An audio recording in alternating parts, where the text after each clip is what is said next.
it's like, oh my God. Mm. So yeah, looks like it just started recording. I just cool. press. Let's see how many people are joining. If not, we can just talk here. That's fine. I think a lot of people watch it afterwards. I think it's a few hundred. Yeah, I see the stats. Yeah, it seems more people are enjoying like watching than like joining. So that's good. It's it's hard for a lot of people to get it on time and that kind of stuff. And then also just the added thing of like, oh, people are watching me. It's kind of scary. Yeah. So, okay, just for people who are watching and don't want to show up and join, you can always just join and then mute and no video, right? Okay, just a PSA if you really want to do that. I think some people, they want to, that kind of thing. That's fine. Yeah, just ask a question and that kind of stuff. So. Yeah, I think last time, remember this guy, Freddie? I think he joined like for 30 seconds, he asked a quick question and then disappeared. So you can do that too. Is right. Yeah, if you want straight to do the that, point. So, yes. And it was right when you started the video. So then our recording started with that. It's kind of funny. Yeah, it is what it is. Yeah, that was fine. Okay, let's talk about things. Just a few recaps. Kevin, do you want to, just talk about just random thoughts on what you have seen in Miami? How about your first BSV meeting? How was your impression there?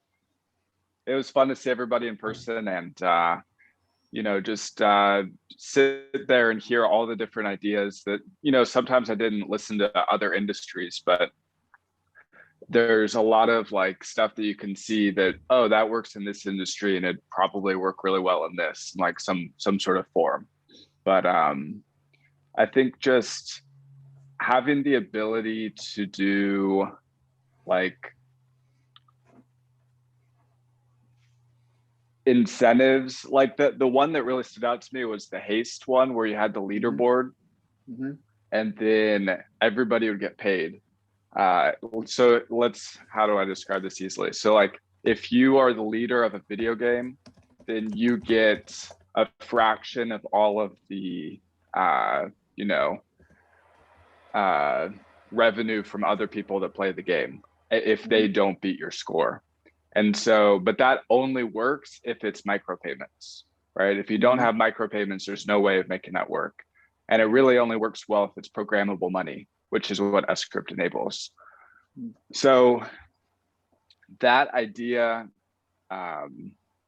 itself is very cool, but you could imagine all sorts of other like little things that you can do if you have programmable money and micropayments.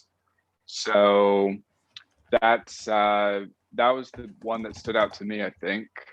But it's just good to see everybody and the real people. And it's like, wow, there's something that's Yeah, I think a lot of people just approach you and say, hey, you are the guy, right? Made the video. So you have to introduce. So we have a celebrity here, so in town. I did it, it's really a bizarre situation because I didn't ever intend to do YouTube.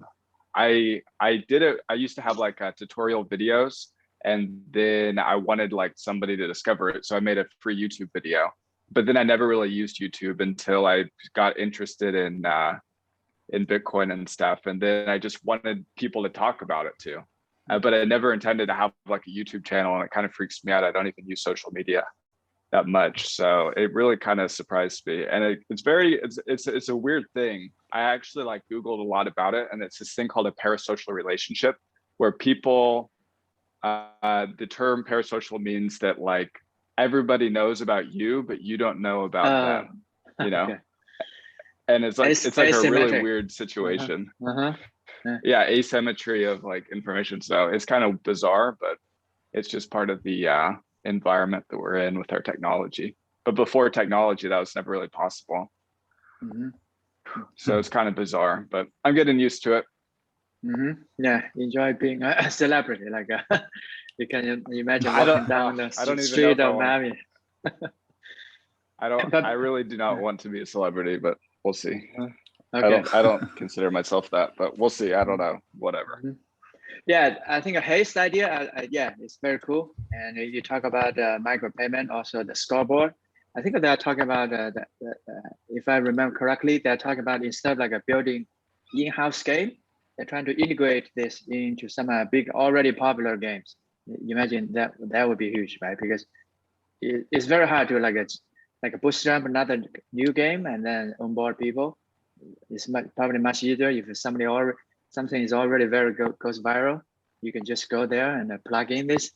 That'd be huge. Also, I think we have. There's another guy who I forget the company. We Build Games or something. Do you know? Yeah, do you remember what? Yeah, they're saying that I remember that. the esports industry is actually much bigger than movie and sports combined. That data is like my first time. That blew me away.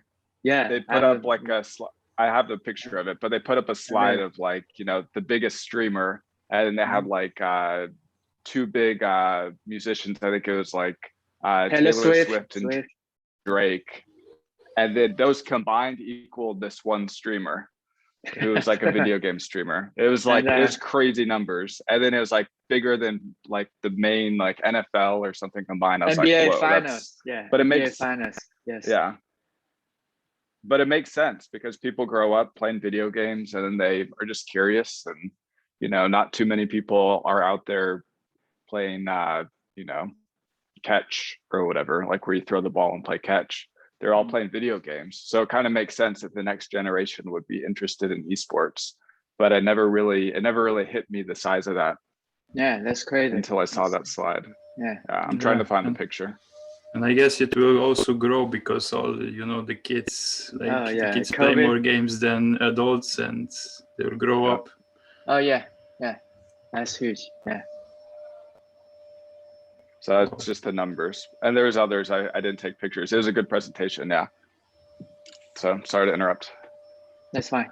But yeah, people are growing up, and and eventually, like, these kids will get a lot of money, you know, and then even more like funding will go into these esports types of like games and stuff. Yeah. Well, there's all sorts of, you know, and it's not just the leaderboard. That, I mean, I'm not trying to be limited in focus. The thing that stood out to me was just the fact that you could do micropayments, right? So like nobody would like let's say it's a YouTube video and you're the first to comment. Like I've said that idea a few times, where it's like, you know, people, they say first, and it's like there actually is some value in people that are doing that because they're curating videos. And if they could actually get a payout, even if it's just, you know, 0.001 cents per subsequent view or something like that. Like that's pretty cool. And then you incentivize people to actually be out there hunting for videos, and then they'll build a reputation and capital or money, you know what I mean? So create playlists.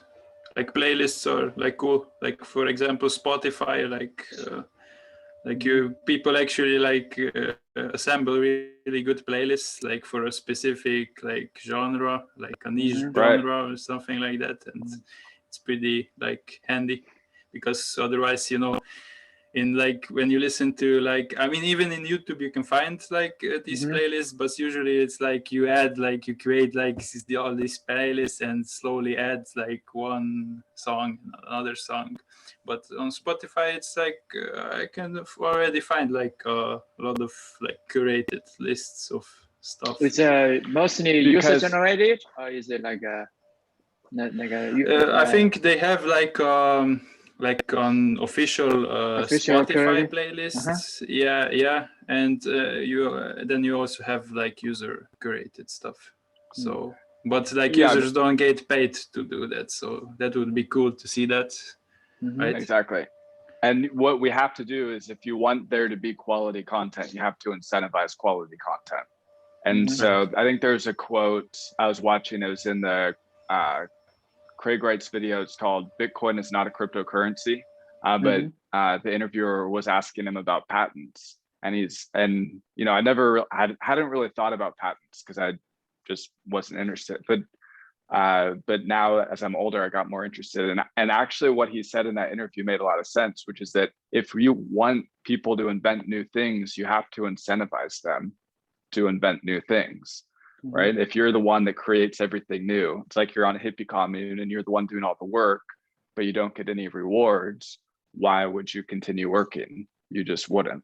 And so if you keep on inventing new things, but you don't get paid for it, why would you keep on doing it? So if we could actually, it's not patents, but in a smaller way, it's like, it's like micro patents, but you're incentivizing people that do the hard work early to get rewarded. And that's only possible in this micro environment with micropayments. And it's only possible with the programmable money, because it's not going to be cost effective for somebody to be looking at all these things and approving them. It has to be just micropayments in code, instead of like a trustee follows a code, but they're only going to do it with large amounts of money. Just like you know what I mean, like with a will. Okay, just to play devil's advocate, because whenever we bring like a micropayment, like the people will always argue it's like add back of the word. They will say, why not just put a tab, right? For example, let's say YouTube, right? Why not just instead of instant payout, let's say for every, let's say first comment, right? Why not just aggregate them and then pay like every month when you hit some target, like $1 something? Do you see what I mean? Instead of like an instant payout. Yeah, right? So I see you can what just, you mean. you don't need a micro. You already have an account. Yeah, I see what you mean. But if you're doing it once a month, like the only reason why we do that every so often, I think, is just because there's no alternative. We just don't have the technology. Yeah, there's no alternative. And if we could pay out immediately, why wouldn't we? And wouldn't creators like to be paid out immediately? Like I know Square is kind of the enemy, and I agree with that judgment. Well, whatever. But they have a feature in their payments where they like pay out every 2 days. Like if you're a merchant, and then instead of waiting for like every 2 weeks or whatever, it's like you get your revenue quickly. And I think merchants appreciate that. And so if you could do a micropayment, then and it could be immediate, then why not? But that's not even that's the immediate payout. I think I used to say that was like the main benefit in my comments and stuff, but that's not what I see as the main benefit anymore. The main benefit is just being able to do these programs like look, you can, if you have the person that like carries out your will, right? I think it's called the trustee. I'm not perfect with all these words, so I don't want to sound like an idiot on YouTube, but the person who, like, you have a will and then the person executes that. Well, imagine if you could do that on micro levels, and that's really what programmable money is. We've always had programmable money because you can write a will and you could write terms in a trust or whatever, but that's only going to happen with people, with a large amounts of money, because there's a cost associated with that person that has to distribute the money. But if we can automate that in these little micro levels, then you can just do all sorts of cool stuff. And the other thing is that, like, we have want to incentivize certain. All right. Oh, it's Thai. Cool. Cool. But we want to incentivize the behaviors. Hello, Thai. Hey, Thai. Welcome here. He's on mute. Muted. Can you hear? Okay. Maybe it's just listening. Oh, no, there he is. And now here. Hello, can you hear me all right? Yes, very, very good. Okay, morning. Mainly just listening, just thought I would drop in. Great. You can also talk whenever you want. Yeah. Yeah, but so go ahead. Oh, we are just brainstorming all kinds of ideas. I mean, Kevin like to call it programmable money, but in like other people's terminology, that's what smart contract. But anyway, go. Yeah, well, I think Yeah. the term, when I use the word smart contracts, it always confused people, because then they immediately start thinking about like a court, and they think about contract. who's the judge, and how do you get out of the contract, and so it's just like very kind of confusing. And there's a lot of things that maybe at some level it's a contract, but if you're just distributing money, like what if you made an application where you're distributing money to yourself? You know what I mean? It's like it's a way of like organizing your wallet or defracking your wallet, so to speak.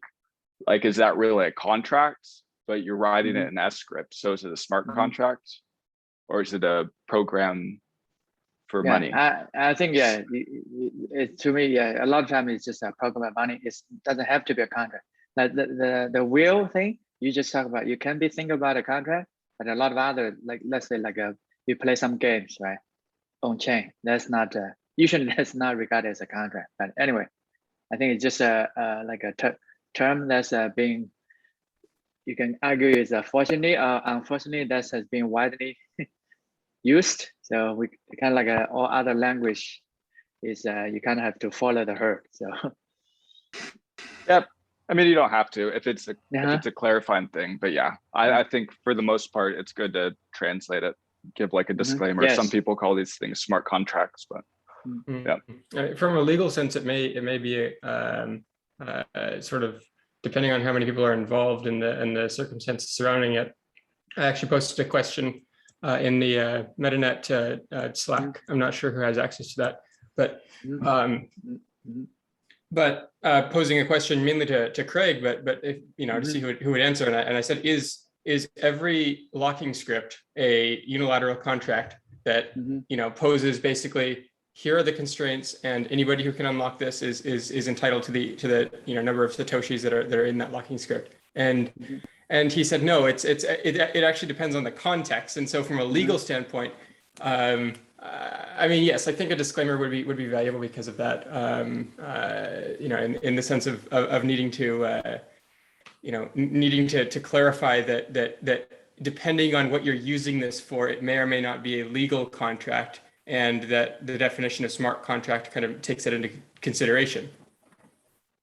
Yeah, right. Exactly. I think it's for example, if I just send like a normal pay to public key hash, let's say send some coins to Michael, I don't think that's a unilateral contract anyway, because he's probably the only guy who's going to move the funds. So. Yeah, no, I agree. I was just thinking, and the reason why I put this to Craig like that was so it could be seen as a unilateral contract, but because of the constraints put on it, it's very, very, very, very, very unlikely. Unlikely, yes. But no, in reality, from a legal stance, it's actually not, because of the context in which it was put out. Now, if I put something and I said, find me a SHA-256 hash where the first 128 bits are all 0, and anybody who can do that is entitled to certain reward. Still very unlikely, but also it's because of the context under which it was made, and whether it was widely published or whether it was sent to a specific person in private but then registered on chain, could determine the same script, the same opcodes, and from a technical perspective, the same implementation, the same program could be interpreted as a unilateral contract if widely published, or if directly sent to another party and just registered on chain, so to speak, could be seen as a just a normal I guess standard, I don't know what the legal term is, but just a normal everyday contract, I guess. Right. Yeah, but and like another example that I gave that I should clarify a little bit more is, what if you have a wallet with a bunch of addresses that you control, but you want to like mix it up, but it's just between you and you. There's you mean like consolidation of UTXOs or something, or something like that, or maybe you have a database and you're just storing hashes, and it's not going to anybody. It's just your own programs for yourself. Is that a contract or? No, because there's no other party involved. Yeah. So I think programmable money is a more encompassing term, and it's less confusing because people don't immediately start thinking of, oh, the judge you know, Right, we're going to get rid of I agree. lawyers and we're going to automate lawyers and we don't need lawyers anymore. I've heard that so many times. And it's like, this is the dumbest thing ever. Even when Jimmy Wing, right, he introduced me to, before my talk, he was saying, oh, okay, a lot of people saying smart contracts get rid of lawyers. I mean, he was a lawyer, right, big lawyer before. So he said that's not true. So I think, it's just, I don't even understand. Like people just read the white paper and somehow get rid of the government, fiat money, or lawyers. I don't know how that. Well, I read that. As long as people disagree, Uh-huh. as long as people disagree about things, there will always be lawyers, I think, because the lawyers are the ones who know how to actually, you know, interact with one another and be civil even when there's disagreement. And I think that's one of their main functions, actually. And then interpreting laws and figuring out the best way to disagree about things in a standard format, I guess, would be another thing. But that's kind of, you know, that's kind of something that cannot really be automated. I mean, it's almost like AI. Even like in a non-Bitcoin world, like for example, I have like an experimental API and I give Xiaowei on key, right? And that could be interpreted like locking script, and he has the key and he can like do stuff with my API. No, I can't like a priori, like, I mean, I can make I can like sign a contract with Xiaowei, but otherwise it's like a waste of time. Like, why would I do that? I mean, technically, like Xiaowei could then sue me if I screw something up or I leak his data, and then lawyers could interpret like what this actually like was in a legal sense. But otherwise, it's like waste of time. Like, why would anybody do that, right? It's all just an evidence trail. Right. Yeah. I mean, like in Bitcoin also you have like endless configurations in which you can do like transactions and stuff, and you can like beforehand like make a legal framework for all of them, right? So. Yeah, the way I see it is, it's always like they can be complementary to each other, right? For example, there are some cases where, I mean, Kevin and me, we are talking about the micropayment, right? Because, for example, if you want to set up like a simple game, right, or like some kind of like a binary option contract, let's say, oh, if it rains tomorrow, I will give you, I pay Kevin 1 BSV, otherwise he pays me 1 BSV.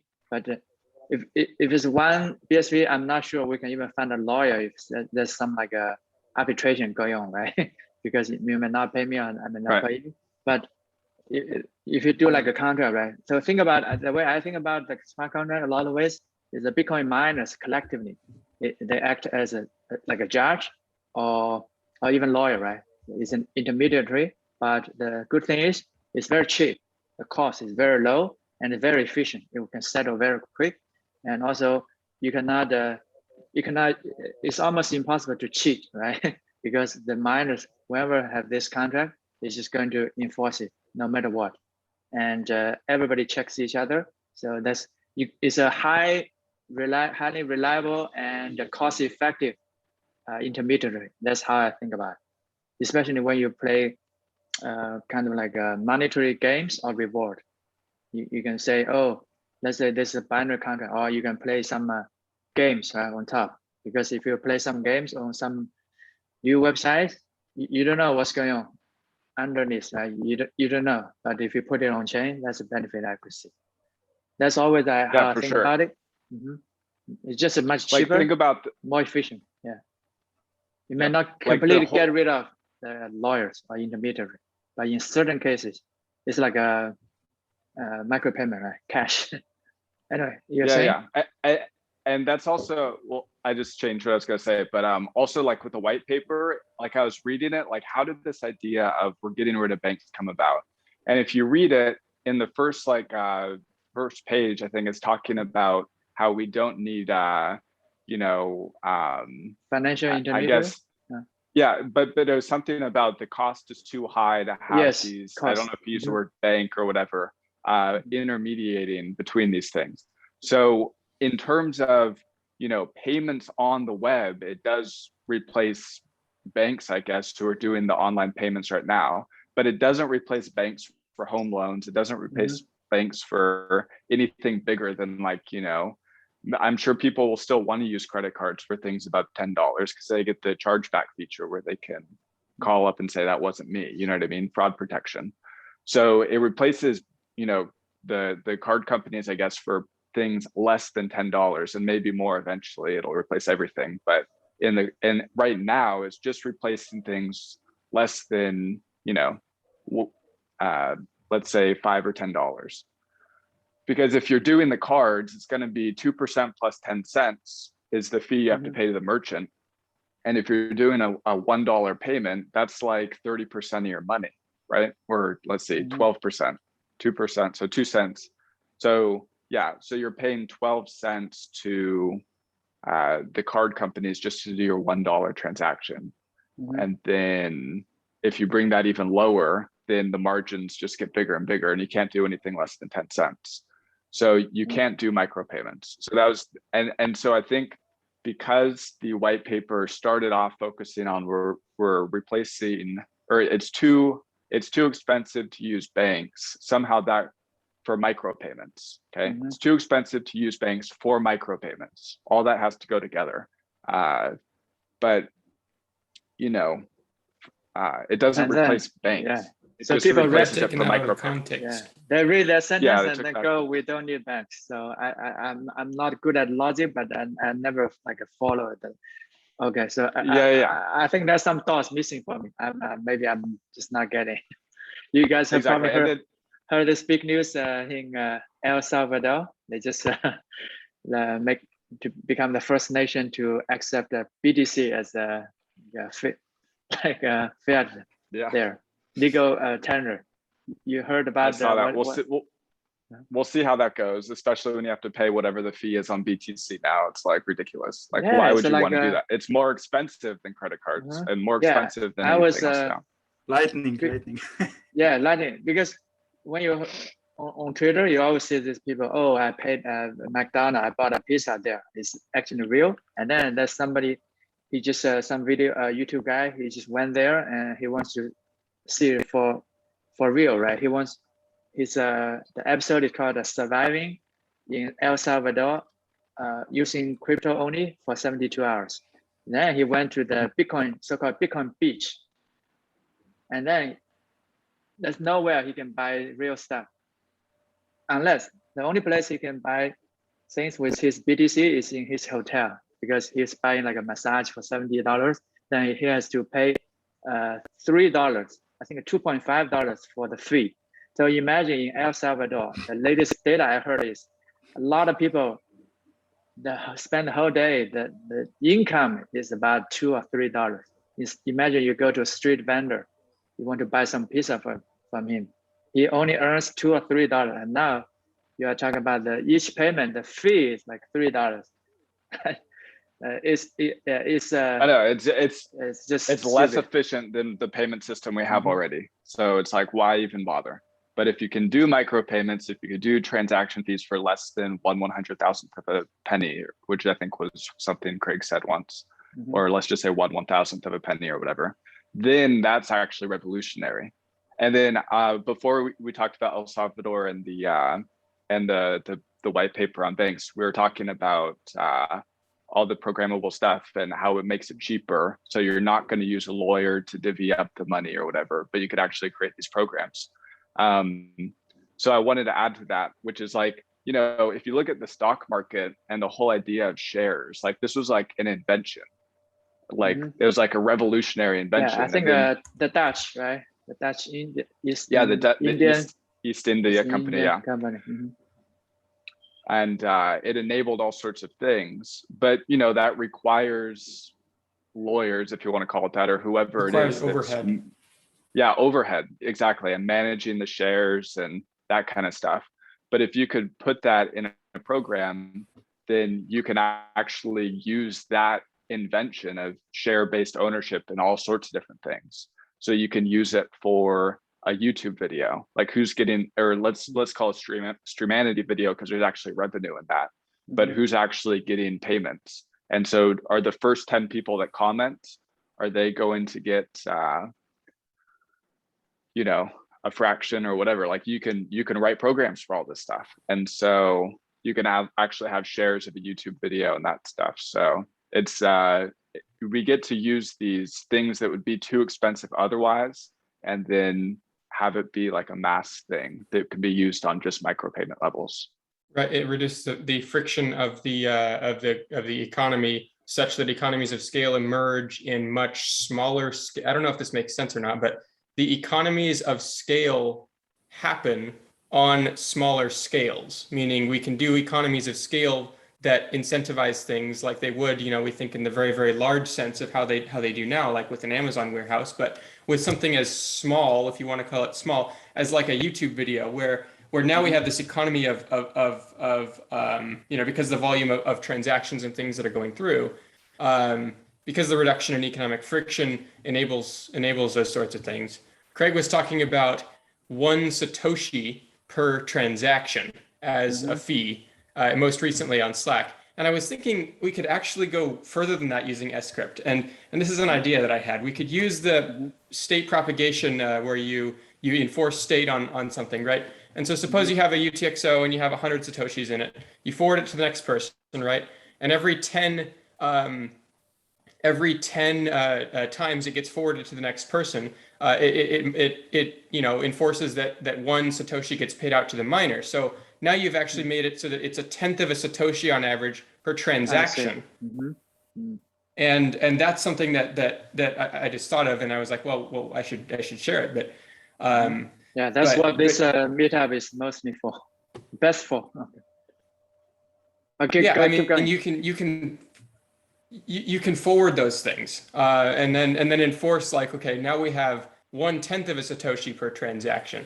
It's just getting the miners on board with understanding the miners could create these contract templates and say, okay, you're going to use this template, and then now you're going to pay even less per transaction because we're getting our money, and the UTXOs that enforce this could, I don't know if you guys are familiar with like the STAS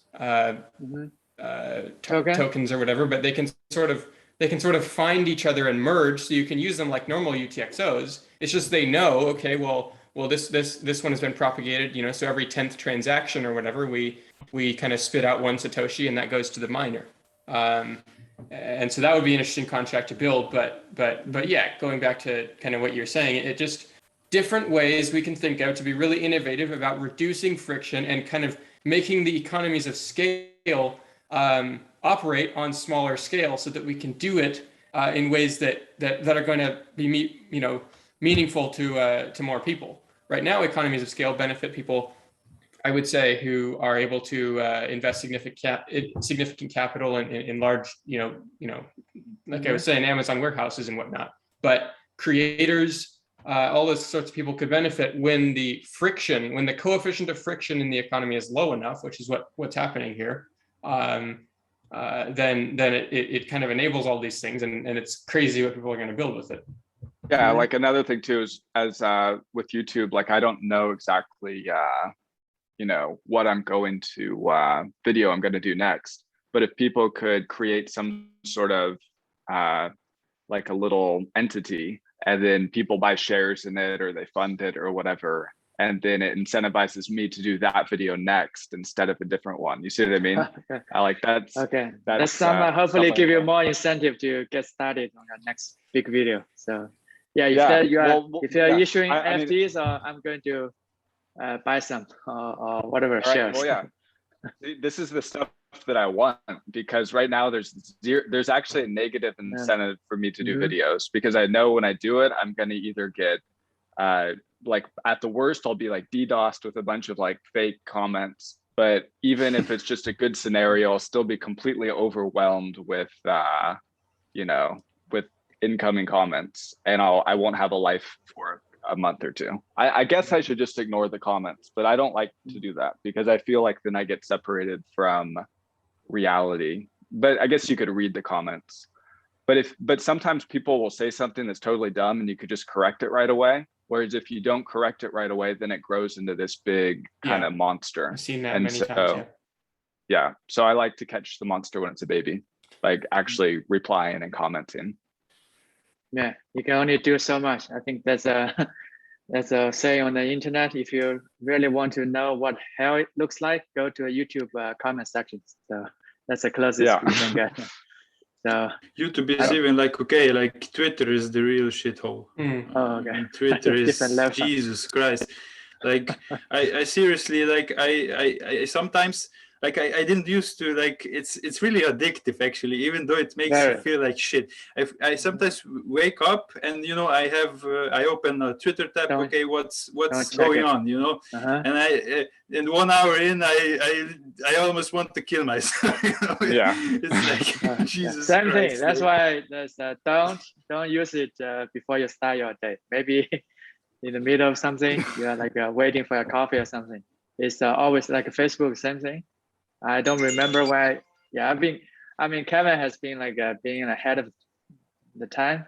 I mean, he has been cutting off social media. I don't know, many years ago. I was since 2015ish or something now. Oh, cool. So I think now I kind of stopped using Facebook because it's all like the thing about it, right? They have like probably have maybe 100 PhDs. They just study how to manipulate the content, so make you to stay there 1 minute or 1 second longer, engaged. So you're like like the they know how to incentivize engagement. They know how to incentivize this engagement is what you're talking about. They want to keep people engaged in the platform, but for some reason they don't use the same tactics to incentivize the engagement of the creators to engage with the comments and to actually discuss things with people, and instead they knowingly allow the comments and the replies to videos and the replies on Twitter and whatever else to spread whatever kind of ideas they want to spread. Obviously they know how to incentivize engagement, and they could kind of create incentives for creators to engage and to correct these things as they pop up, but I think it's clear that that hasn't been happening. I mean, it's like more they actually like make you engage, but they don't really make you engage, but they bait you. They almost like bait you. I've seen like countless like people like that I really respect, like and then I see their Twitter, and it's like Twitter is like a graveyard of dignity and reputation. It's horrible. I like I used to admire quite a few people. I mean, off before Twitter, for example, this guy called probably you guys heard about Richard Dawkins. He's like a British evolutionary scientist. So I think that's why once I saw his tweet, I was like, Jesus. You remember like before, right? I mean, he posted something like, at this time in the history of mankind, I'm just curious, why would anybody oppose the idea of fact checking? Don't you all want to get your facts corrected? It's like, is this something like a kindergarten or something? He doesn't know the real world at all.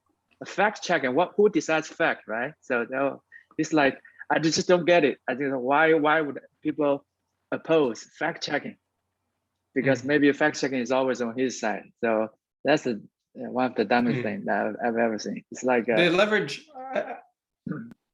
I think they leverage like the biological mechanisms in the brain to create sort of this addictive feedback. Like a dopamine. And it's like people really get right.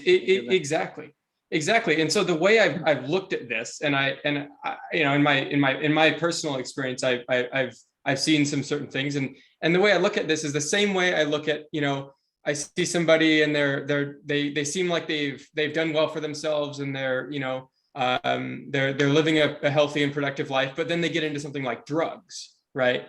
And then I think to myself, gosh, that person was doing so well, and it's unfortunate that this addictive substance, or in the case of social media, a very similar phenomenon has happened, and it has caused this person to suffer. Like, it's not something that's necessarily their fault, but it's this thing that happened to them. And because of the feedback loop that has ensnared them, I find that really unfortunate. But that's the way that I have to look at it. Is this, it's a loss to me when I see people like this. It's actually a loss. It is a drug. Yeah, it is a drug. Right. sense. And so if we can, There's this- if we can equate more things to that, and get kind of more people to think in that way, we can actually start to create ways of helping people, as we have with substances and other things, right? I think that's what needs to happen if we're to, and I don't know how that relates to Bitcoin or how Bitcoin can help with that, but just awareness. Yeah, well, really, there's like, go ahead, Oh, yeah. Michael. I mean, it's like that people put with like Bitcoin helps, like they say like that you need to put your money where your mouth is, and it's in. I think it won't like really like totally like fix stuff, because still like people will be trolling, like even if it costs them like $10 per tweet, people will do it, but it helps to like cut out a big piece of that, and I think that will help like turn things into the right direction. But also like you can also, if you get trolled, you actually like earn money, at least something, right? I don't mind. So, yeah. Well, if you think about the economics of that versus the economics of using drugs as well, I actually think this is another interesting parallel. If I don't know, but I assume the cost of obtaining, at the very beginning, substances when they were, when there was less demand for them, was lower. But as people became more addicted, the cost went up. But even at prohibitively high, costs, people are still willing to spend their entire life savings on indulging in this addictive behavior. And so I don't know if there's data that can be gleaned from that, which would benefit us in this scenario. But introducing a cost or a coefficient that is prohibitive to certain things, or that kind of makes it harder for people to engage, may be a solution. But would it actually change the ratio of good discussion to normal discussion, or would it just reduce the amount of discussion in general? Would be an interesting thing to explore. And I'm not convinced that the ratio would change. I think that in order to change it, we would need to, tinker around a little bit with different things. I mean, what do you guys think? Yeah, I think one of the things that needs to happen in order to have like better discussions is that, and by the way, is it working? I never turned green, but you guys can hear me, right? I don't know if you can see me, but okay, you can hear me. All right. But one of the things about incentivizing discussions is right now, everything is treated equally in terms of whose comment is coming in. So like I'm sitting there on YouTube and then the red bell comes up. And like, I don't know who this person is. I don't know how much education. I don't know if they're like kind of like this crazy person that's, always filled with hate or whatever. Like, I don't know any context about it versus somebody that might have a lot of similarities, or maybe not similarities, but is really well educated and has a good point or something. But right now they're treating everybody the same. And so there needs to be some way of qualifying, like it's like those word clouds, the word cloud where they show like this is the most used word. Yes. It's like The largest ones are, right? Yeah, the largest ones. Some voices need to be like more pronounced than others. And I wish that it didn't have to be that way, but it's just the reality when you're getting a lot of comments, like you just can't get through all of them. And so there needs to be a better way of prioritizing. And I think if you look at Twitter, like they actually do like the reverse word cloud. Or I guess it's a word cloud, but they do it in the reverse, where the most like angry things get filtered to the top. And then like the most like, intelligent things are just like pushed out to the bottom, and you don't even see them. And just, so it's like, to maximize engagement, right? That's pretty much the algorithm. Right, but if you're optimizing for quality, like there's some things that people say and it's like, whoa, I gotta chew that over for a little bit, and I gotta sit and think about that. And so, if you're incentivizing quality, and if there's like we were talking about with ownership, like if you could have like ownership over a certain comment, and then people are, promoting this because they own a share in this this comment, and if it gets a like, then they'll get some revenue. And they actually want to curate posts that are high quality in the same way that the stock market curates companies with capital. that are high quality. Maybe that's something that can happen. I don't know how Twitter has managed to actually get it 100%. I mean, I would love to think that Jack Dorsey typed like a MySQL query wrong 15 years ago, and it says order, sort -1 versus sort 1. And so that's why we have all this horrible stuff at the top for the past 15 years. And we just send him a message and he's like, oh yeah, sorry, I'll fix that. Save it, deploy to production. Now it's all fixed. And Twitter's this great, amazing thing. But I somehow suspect that I don't know how they did this, but they've somehow built an algorithm that discourages those things, whether intentionally or otherwise.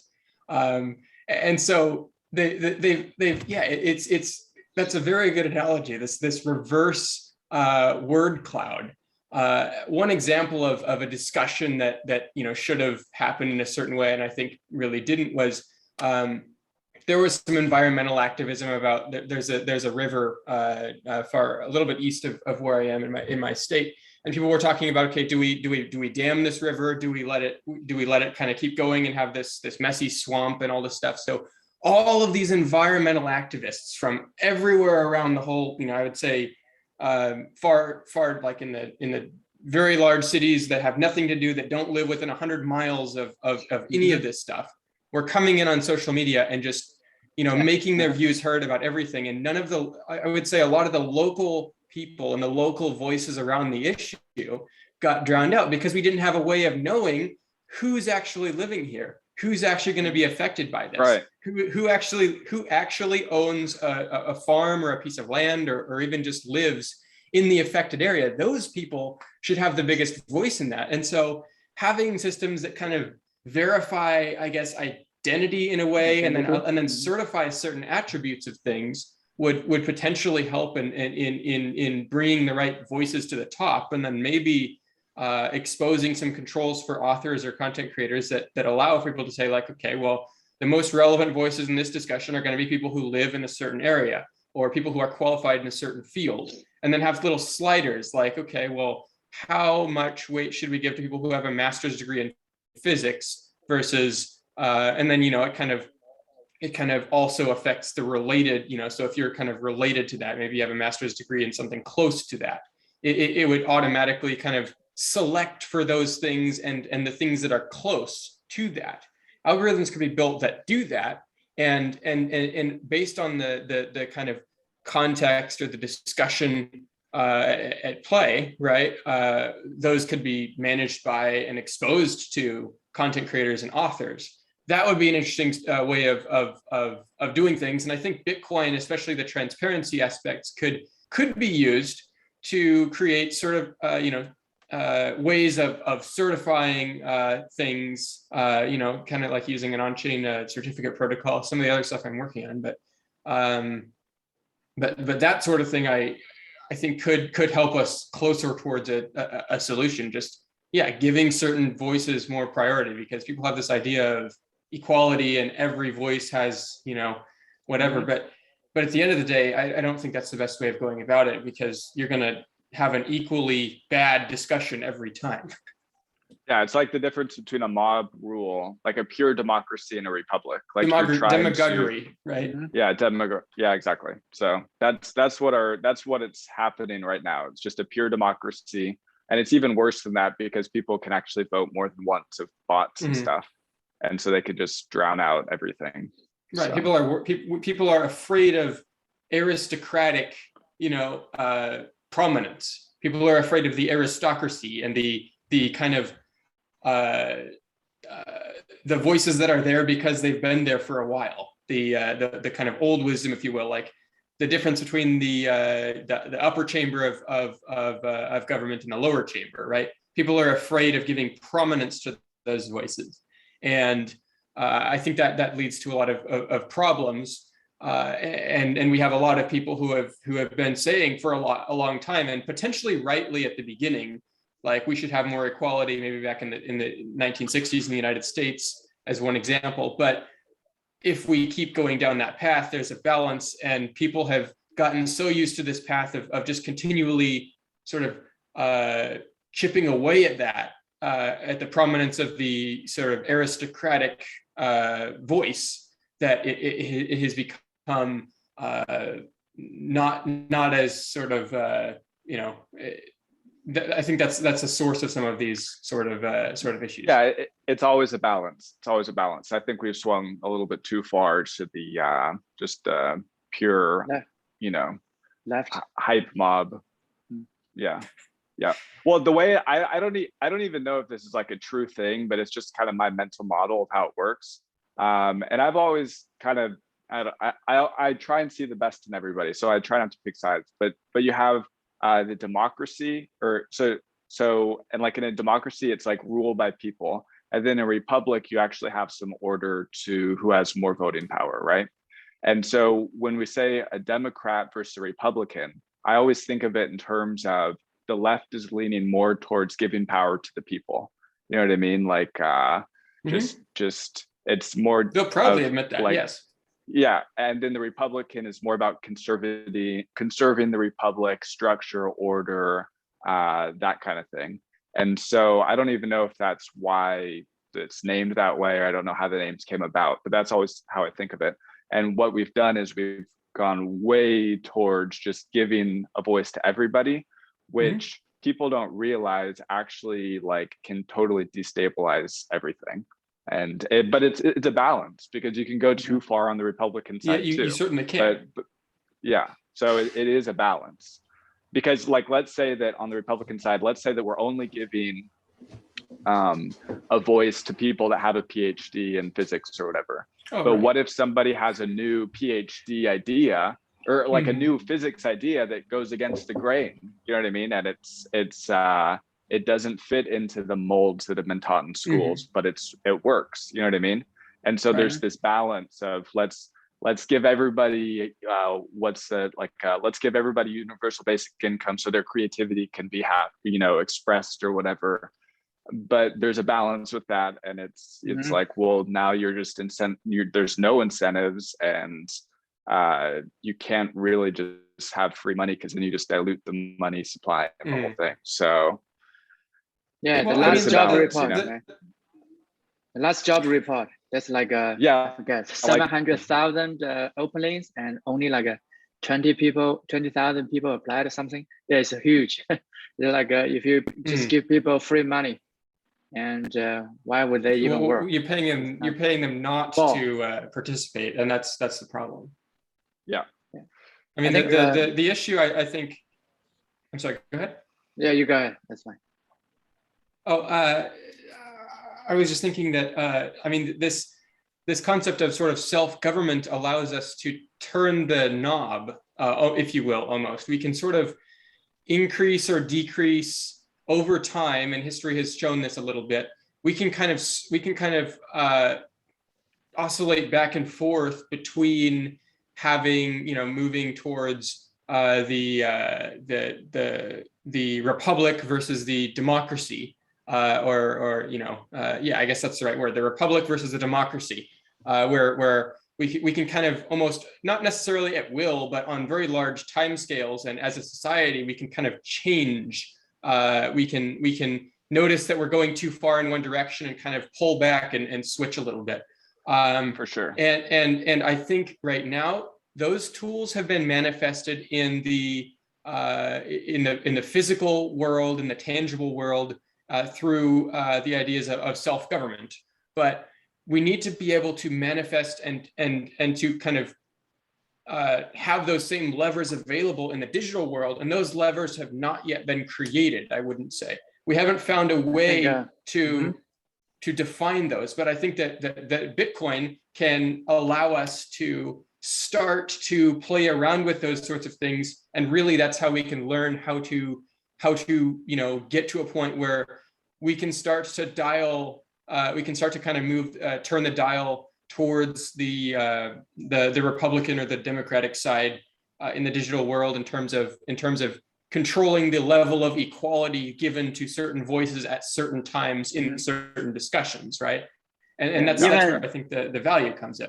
Yeah, even the idea you mentioned briefly, talk about like identity-based solutions, and also selectively choose to reveal only certain type of relevant information. For example, Kevin is talking about, right? For example, in this, I'm trying to build this dam on this river. Maybe you want to say, oh, maybe you only reveal your like geolocation, right? Or maybe you're like I don't know, maybe you're like a hydro engineer or something. You can selectively disclose your information you want to share. Or maybe you were. I think Craig and me, we have been talking about similar ideas, right?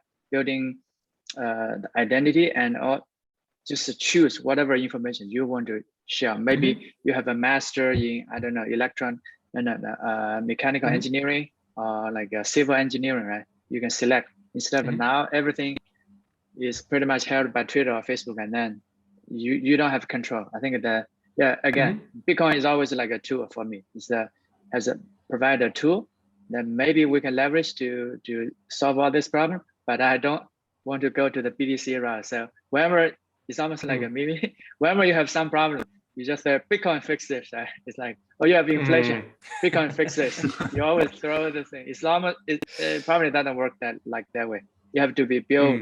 It's a tool, and you can, if you can correctly incorporate it into, let's say, Twitter or whatever the software product you are in, you can get a better result than what is currently available. Single value or you can use like single value distribution for what is it? SVD, not SVD, to reveal geolocation.